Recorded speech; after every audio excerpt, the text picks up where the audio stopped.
কেন আসেন? হ্যাঁ, আসতে দেওয়া হয় নাই, simple as that. K stop করবে তারেক সাহেবকে আসার জন্য? আমি বলি শুনেন, এইটা বিএনপি নেতৃবৃন্দ তো বলে যে আসলে আমরা কি আইনগতভাবে তাকে আনতে চাই, আমরা এটা লিগ্যাল ফ্রেমওয়ার্কের মধ্যে দিয়ে আনতে চাই। এগুলি আমি বিশ্বাস করি না। এইটা সরকার, ইউনূস সাহেব আসতে দেয় নাই, বা সরকার আসতে দেয় নাই, বা অভ্যুত্থানকারীরা আসতে দেয় নাই। এটা প্লেন অ্যান্ড সিম্পল। এবং দেখেন এখনো পর্যন্ত কিন্তু তারেক রহমান আসতেছে না। এবং এখনকার সিনারিওটা কি, আপনার তো সময় কম।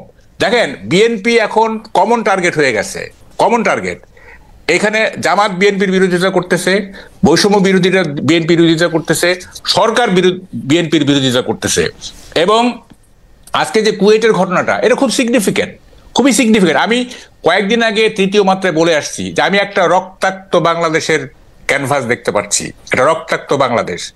এবং সেইটা আমার এই প্রেডিকশন ভুল হওয়ার কথা, আমার কোনো প্রেডিকশনই ভুল হয় না, যাকে অত ক্রেডিট নিতে চাই না আমি। কথাটা হচ্ছে যে একটা রক্তাক্ত বাংলাদেশের দিকে এগিয়ে যাচ্ছে। কামাল ভাই, আপনি একটা কথা, এমন একটা কথা বলছেন যেটা আপনি আসলে আগেও আপনার লেখা এটার মধ্যে ইঙ্গিত আছে, কিন্তু আমি এই কথাটার সাথে সাংঘাতিক রকমের দ্বিমত পোষণ করি। আমি মনে করি তারেক সাহেব বাংলাদেশে এখন ফিরে নাই, এটা তারেক সাহেবের চয়েস। উনি কেন ফিরতেছে না সেটা দুদু ভাই কিছুটা হইলে বলতে পারবে, কিন্তু বৈষম্য বিরোধী ছাত্র আন্দোলন বা ডক্টর ইউনূস তাকে ফিরতে দিতেছে না, এই ক্লেমটার পক্ষে আপনার যুক্তিটা কি? দেশ চালাতেছে এখন বিএনপি, প্রত্যেকটা জায়গায় চাঁদার থেকে শুরু কইরা সচিবদের মধ্যে বিএনপিরে সালাম না দিয়ে সচিব হইতে পারছে কেউ? শুনেন বিএনপি কে না, আমার একটা হচ্ছে যে আপনি একটু অন্যভাবে বলছেন। সরকারি সবকিছু দখল করতেছে জামাত, আর বেসরকারি জিনিস দখল করতেছে না। জামাতের কাছে গেছে হচ্ছে স্কুল কলেজ, না অন্যান্য ক্ষেত্র গেছে। যাই হোক, এখন সেটা কথা না। কথাটা হচ্ছে যে এই মুহূর্তে যদি তারেক রহমান বাংলাদেশে আসে, হ্যাঁ, তাইলে মানে উনি পুরো জিনিসটা ওনার গ্রিপে চলে আসবে, হোল নেশন তার পিছনে চলে যাবে। তারপরও কেন উনি আসতেছেন না, কি কারণে?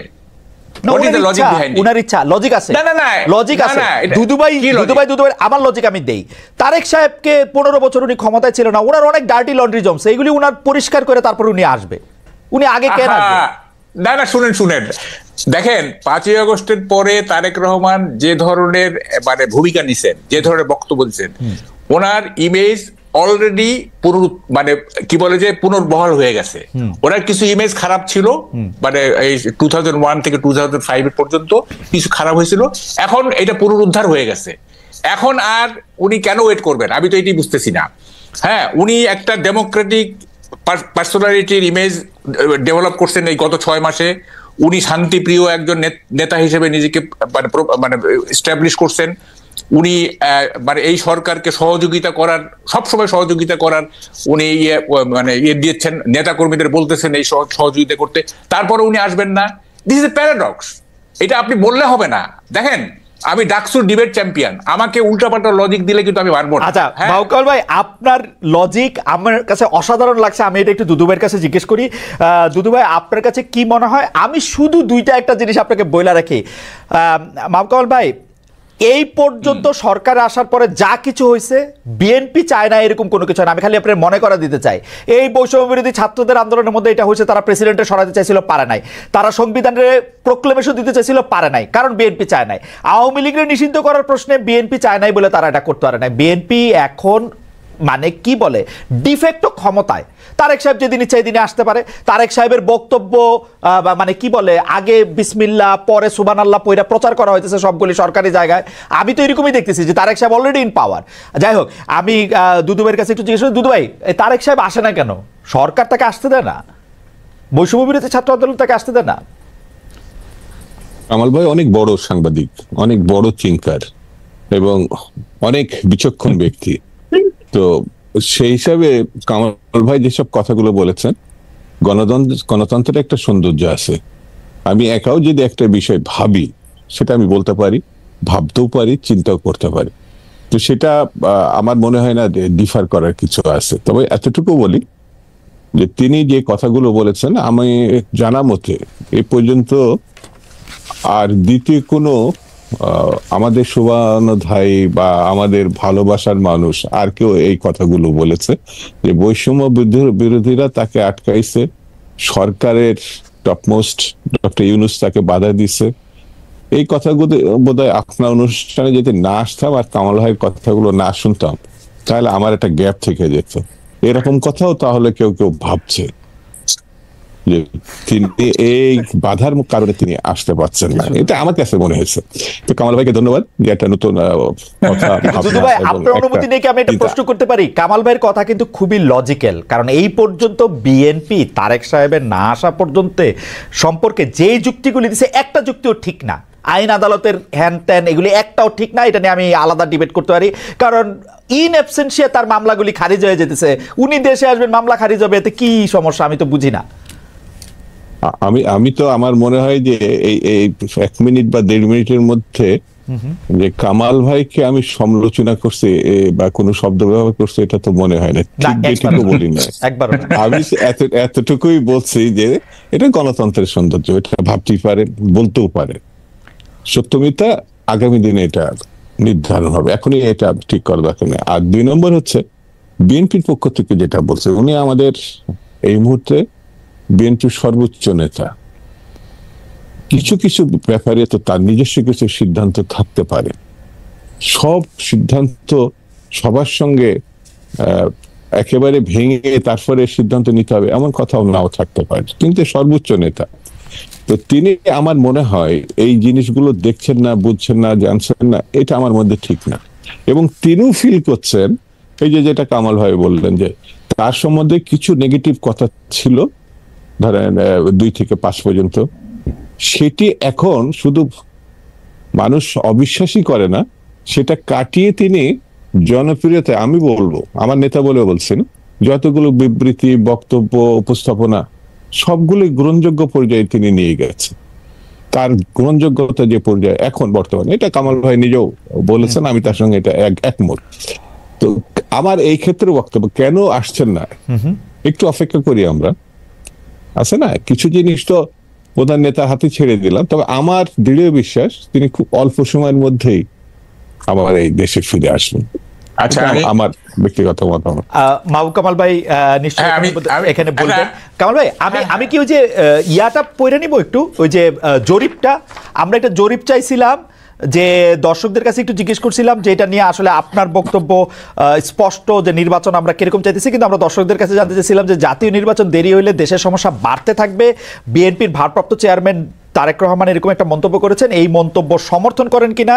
শতকরা 36% এই মন্তব্য সমর্থন করেছেন, শতকরা 64% মন্তব্য সমর্থন করে নাই। 58,000 দর্শক এখানে ভোট দিয়েছেন যে বিএনপি জাতীয় নির্বাচন দেরি হলে দেশের সমস্যা বাড়তে থাকবে কিনা, এতে বেশিরভাগ জনের সমর্থন করে না। আমি একটু কামাল ভাই আপনার কাছে ফিরতে চাই যে আপনি আসলে বলছিলেন যে তারেক সাহেব দেশে ফিরছেন না কেন। দুদু ভাই একদম স্পষ্টই বললেন, আপনি শুনতে পেয়েছেন যে উনি খুব শীঘ্রই ফিরে আসবেন। তবে আমি দুদু ভাইয়ের কাছে আসবো এটা নিয়ে, কামাল ভাইয়ের মন্তব্য আগে শুনে আসি। আচ্ছা, শোনেন কথাটা হচ্ছে, আমি আর একটু এগিয়ে যাই। দেখেন, মিসেস জিয়া মানে খালেদা জিয়া যেদিন লন্ডনে চলে গেলেন, তার 3-4 দিন আগে যুগান্তরের নিচে আমরা একটা ক্যান্টিনে চা খাই। তো কে জানি বলতেছিল যে বিএনপি কে করতে -2 থিওরি, এটা 111 মতো। দোকানদার যে, তাকে আমি বলছিলাম যে আমি কিন্তু টক শোতে বলবো, আপনি শুনেন, সে শুনছে আমি একটা টক শোতে বলছি। দোকানদার বলতেছে যে -2 না, -3। তাই বলে -3 মানে -3 আবার আসলো কোথেকে? বলে যে তারেক জিয়া, খালেদা জিয়া, শেখ হাসিনা, -3। মানে সে বলতে চায় খালেদা জিয়াকে আসতে দেওয়া হবে না। আমি এটা আই ডো নট এন্ডোর্স, সে বলতেছে আর কি, দোকানদার কিন্তু সে, হ্যাঁ, এইভাবে সে ভাবতেছে। যাই হোক, এখন দেখেন মানে বিষয়টা কোথায় গিয়ে দাঁড়াইছে। এই যে মানে স্থানীয় সরকার আগে না কি বলে যে জাতীয় নির্বাচন আগে, এইটাতে যে এই যে গভর্নমেন্ট উপদেষ্টারা বা গভর্নমেন্ট যে স্থানীয় সরকারের পক্ষে নিল, মানে এটার পক্ষে থাকলো, এটার কারণটা কি? এইটার কারণটা হচ্ছে যে বিএনপিকে মার্জিনালাইজ করা। তারা ক্ষমতায় থেকে ছাত্রদের দিয়ে তারা গ্রাসরুট লেভেলে অর্গানাইজেশন করবে, অর্গানাইজেশন শেপ একটা ভালো জায়গায় ভালো একটা অর্গানাইজেশনের শেপ দিয়ে তারপরে তারা ন্যাশনাল ইলেকশনে পার্টিসিপেট করবে, যাতে তারা ন্যাশনাল ইলেকশনে জিততে পারে। এটাই তো উদ্দেশ্য, এছাড়া আর কি উদ্দেশ্য থাকতে পারে? না, এখন আমার উদ্দেশ্য থাকতে পারে আমি বাংলাদেশের বা পৃথিবীর সবচেয়ে বিলিয়নিয়ার হইতে চাই, এটা একটা উদ্দেশ্য হইতে পারে, কিন্তু এটা ফলাফল তো আমি দেখতে পাচ্ছি 3 সিট। হ্যাঁ, 3 সিট ম্যাক্সিমাম। এই যে ধরেন যদি এইটা সত্যি সত্যি এইটাই উদ্দেশ্য থাকে, এই উদ্দেশ্য তো কোনোদিন সফল হবে না। মানে আমরা তো পলিটিক্স দেখছি, পার্টির পলিটিক্স এই প্রথম দেখতেছি তা তো না, আরো তো দেখছি। শুনেন, আমাকে বলতে দেন। আমি তো বলতেছি বিএনপির সবচেয়ে খারাপ ক্যান্ডিডেটের সাথে একজন ইনফ্লুয়েন্সিয়াল সমন্বয়ক জিতে আসুক দেখি। দেখেন রাজনীতি এবং নির্বাচন কিন্তু দুইটা ভিন্ন জিনিস। 91-এ আওয়ামী লীগের মিছিলের ঠেলায়, মিটিং এর ঠেলায় আমরা টিকতে পারি নাই। সবাই বলতেছে যে 220টার উপরে পাবে Awami League. I was the loan যে আমি বলছিলাম যারা বিএনপি জিতবে। হ্যাঁ, এবং দেখেন সাইলেন্ট ভোট হয়ে গেল এবং বিএনপি জিতে গেল। জনসভা দিয়ে কখনোই মানে রাজনীতি দিয়ে এটা দিয়ে ইলেকশন মাপা যাবে না। তো ফলে এই যে তারা শ্রম দিচ্ছে না, এই যে এত শ্রম দিচ্ছে এবং এর পিছনে বহু টাকা যাবে, বহু চাঁদা দিবে লোকজন, ভালোবেসে চাঁদা দিবে।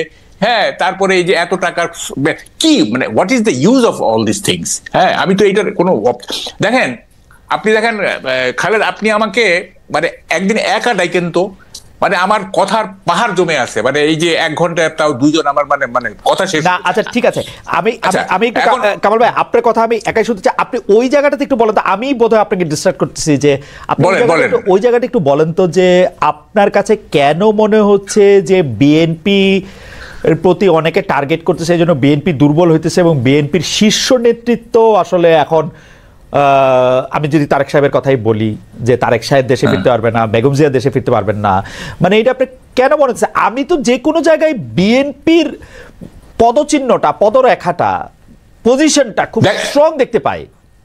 দেখেন বিএনপিকে এখন যেমন আমি পার্সোনালি যেটা মনে করি যে আলট্রা ইসলামের চাইতে বিএনপি যেহেতু মডারেট ইসলাম পার্সু করে, এই মুহূর্তে বিএনপি হচ্ছে মানে একটা আদর্শ, মানে যেহেতু আওয়ামী লীগ নাই, অন্য কেউই নাই, মানে বড় দল কেউ নাই, সুতরাং বিএনপি এখানে মানে এই যে মডারেট ইসলামের মধ্য দিয়ে, এবং তার মধ্যে যেহেতু জিয়াউর রহমান সাহেব মুক্তিযুদ্ধের একজন বিরাট নেতা এবং স্বাধীনতার ঘোষণা পাঠকারী, সুতরাং মুক্তিযুদ্ধ থাকলো, মডারেট ইসলাম থাকলো, একটা মিক্সচারের মধ্য দিয়ে আমরা আগায় যাব। এইটা আমি পার্সোনালি বিলিভ করি, এবং আমি বিলিভ করি এইটা শিক্ষিত লোকদের সবাই এটা মনে করে যে একটা মডারেট ইসলাম প্লাস মুক্তিযুদ্ধের চেতনা, যেহেতু জিয়াউর রহমান বিএনপির প্রতিষ্ঠাতা, হ্যাঁ, he had a magnificent role in liberation. হ্যাঁ, তো ফলে এই দলটা যদি মডারেট, যেহেতু বাংলাদেশ মানে ধর্মপ্রবণ একটা জাতি, হ্যাঁ, সুতরাং আলট্রা ইসলাম, ওই মানে কি বলে যে একেবারে ফান্ডামেন্টাল, সেগুলো না, মডারেট ইসলাম এবং মুক্তিযুদ্ধ মিলায় একটা সোসাইটি আমরা গড়ে তুলবো, এটা আমরা চাইছিলাম, এবং এইটা অনেকেই এটা চায়। কিন্তু আমি বিএনপির রাজনীতিটা এইটা যে এত রহস্যপূর্ণ আমার কাছে, দুদু ভাই এই রহস্য কিভাবে ভেদ করবেন আমি জানি না, এটা আমার কাছে খুবই রহস্যপূর্ণ মনে হচ্ছে। এবং আমার কাছে মনে হচ্ছে যে বিএনপির কাছে এখন মানে বেশি শত্রু হচ্ছে আওয়ামী লীগ, বর্তমান সরকার না। তারা কথায় স্বৈরাচার, আরে কই স্বৈরাচার ইজ পার্ট অফ হিস্ট্রি, তাদের ফেরার আর কোনো সম্ভাবনা নাই। কিন্তু কারণ আপনি কি একটু অন্যরকম কথা বলতেছেন না? আপনি বলতেছেন বিএনপির কাছে প্রধান শত্রু আওয়ামী লীগ, কিন্তু আমি দেখলাম যে বিএনপির প্রধান একিউজ করা হচ্ছে যে তারা আওয়ামী লীগকে যথেষ্ট শত্রু মনে করতেছে না। না, এখানে শুনেন, এতে স্ট্র্যাটেজিটা বুঝতে হবে। পলিটিক্স শুনেন, মানে পলিটিক্স কিন্তু is a game of tricks. হ্যাঁ, এখানে দেখেন মানে বিএনপি আপনার মানে এই যে ধরেন রাষ্ট্রপতি সরানো ইত্যাদি, সংবিধান তমুকে এসে জাতীয় এইটা ঠিক আছে, এইটা বিএনপির পাবলিকের যে সেন্টিমেন্ট সেটাকে তারা ক্যাশ করতে যাচ্ছে। আবার দেখেন এই বিএনপি মানে এই যে কি বলে যে অন্য পলিটিক্স যে করছে যে আওয়ামী লীগ শত্রু, এইটা হচ্ছে তারা মনেই করে যে আলটিমেট শত্রু হচ্ছে আওয়ামী লীগ। যেমন ধরেন মনে করেন 17 বছর তারা সাফারার। দেখেন আমি বলি, এই যে গত 15 বছর কি হয়েছে, বিএনপি কে বিরোধী দল ছিল, বিএনপি তো পার্লামেন্টে বিরোধী দল না, পার্লামেন্টে বিরোধী দল তো জাতীয় পার্টি। তো শেখ হাসিনা কেন বারবার বিএনপি জামাত করতো? কারণ আলটিমেট শত্রু হচ্ছে বিএনপি জামাত তার কাছে। সুতরাং হ্যাঁ, তারা কিন্তু জাতীয় পার্টি এগুলি পার্লামেন্টের বিরোধী দলকে তো সমালোচনা করবে, তাই না? এটা তো আনঅফিসিয়াল বিরোধী দল।